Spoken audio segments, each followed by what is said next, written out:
Pickslanting. Now that's a term that gets thrown around quite a lot in the online guitar community, and it can lead to some very dangerous misunderstandings that might have a pretty big negative effect on your picking technique. The term was made popular by the great Troy Grady and his awesome YouTube channel, and it's based on the realization that the picking angle, especially after the last stroke on every single string before your transition, plays a huge role in mastering fast, controlled and effective picking. So as you probably know, if you want to play lines like this,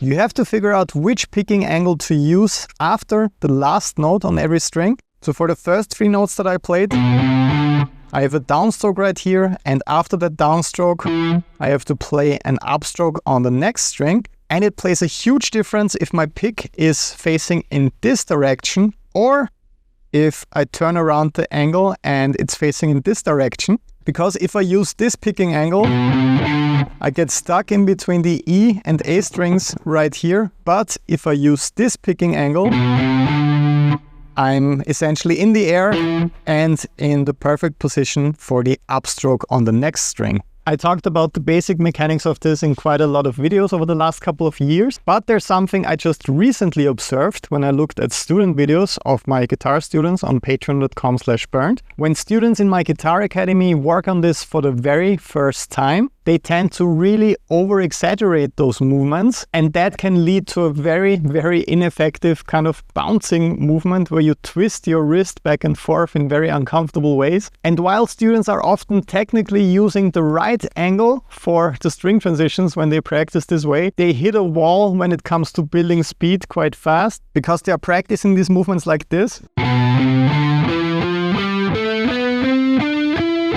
So they're really turning the entire wrist sometimes in order to get the correct picking angle for every single string. And naturally, when they try to speed this up, they get results like that. So a lot of string noise hitting completely unrelated strings because the movement is so big. And as the wrist is rocking back and forth like this, it results in a very unstable picking technique where you constantly lose the connection to the bridge. And this is super frustrating for the students I talked to on Patreon about this, because they feel like they're technically doing everything correctly, but they can't push through that speed barrier.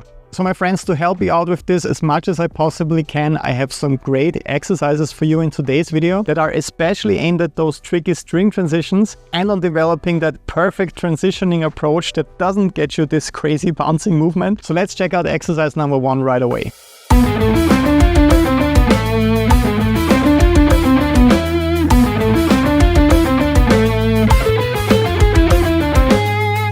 Alright, so this cool sounding lick starts out with 3 notes on the D string, the highest note, lowest note, and then the middle note of the scale position. So it's the A harmonic minor scale, and I'm playing. And after this down, up, down pattern for the D string, I'm playing up, down, up on the G string, and then just 1 note on the B string before I go back down. So from the D string to the G string, I have to use this picking angle,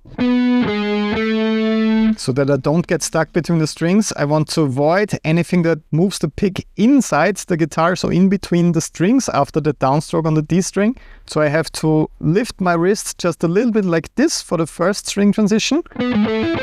And it's relatively easy that way. But after that last upstroke on the G string, I have to rotate my pick a little bit in order to get that downstroke on the B string. So that's where I have to switch to the other direction. But here's the big thing and today's big takeaway. Please take a close look at my picking hand and see how small these movements actually are. So I switched to a bigger red pick right now. I hope you see the movements a little bit better this way. And that's really it, a little bit slower. So it doesn't really get any bigger than this, maybe even smaller when I speed it up a little bit for you. What you don't see right here is like a super big movement like this, then switching to this angle and then back and forth and disconnecting my palm from the bridge and all that stuff. And the rest of this awesome exercise is especially designed to force you to switch between those 2 picking angles pretty much constantly. So that's the first pattern, and then I simply change the last note for the second measure. Once again, paying attention to every string transition and slightly adjusting my angle after each last note on the string. And then I have this really cool descending line cliche at the end. And a bit faster, I will switch to the big red pick again and zoom in on the picking hand so you can see the movements again. But that's just the first exercise where you work on the basic fundamentals. The second one is where things get a little bit trickier, and practicing this one will really pay off. Check out how awesome it sounds.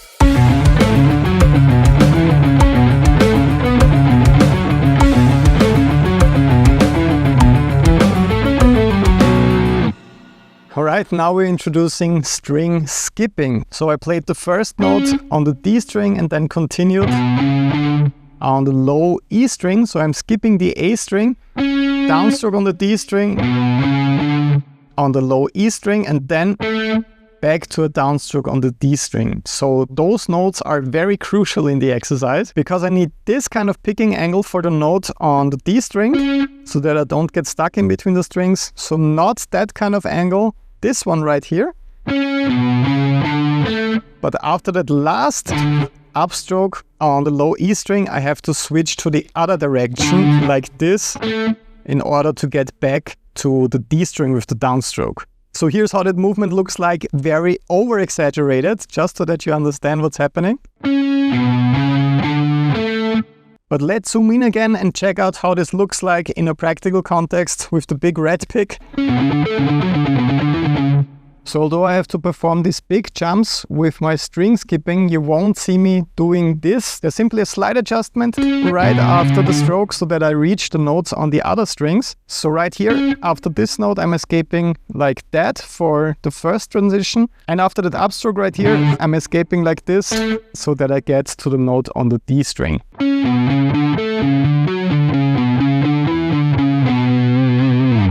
And here it is once again a bit faster.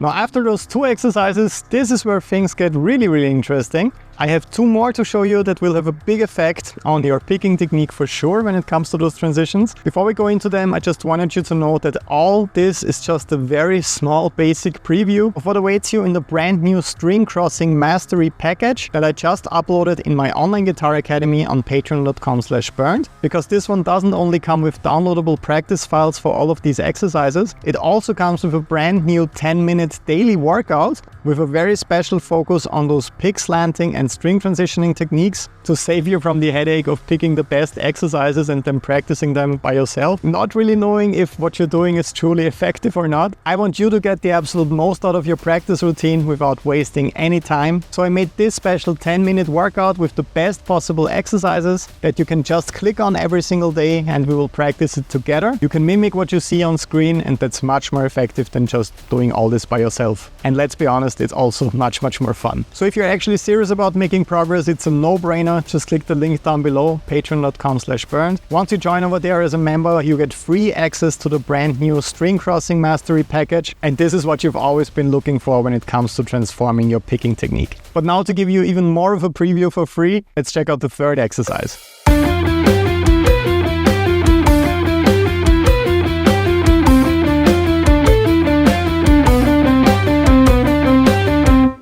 So this is where things get really tricky. You're playing in triplets now, eighth note triplets. And it has a strong focus on the most tricky aspect of string transitions. It's those isolated notes on one string where you just play on that one string and then you have to return to a different string. So the first pattern looks like this.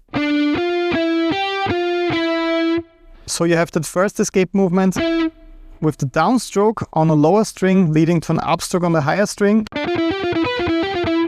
And the last exercise is one of my absolute favorite picking twists. This is where it all comes together. Check out exercise number 4.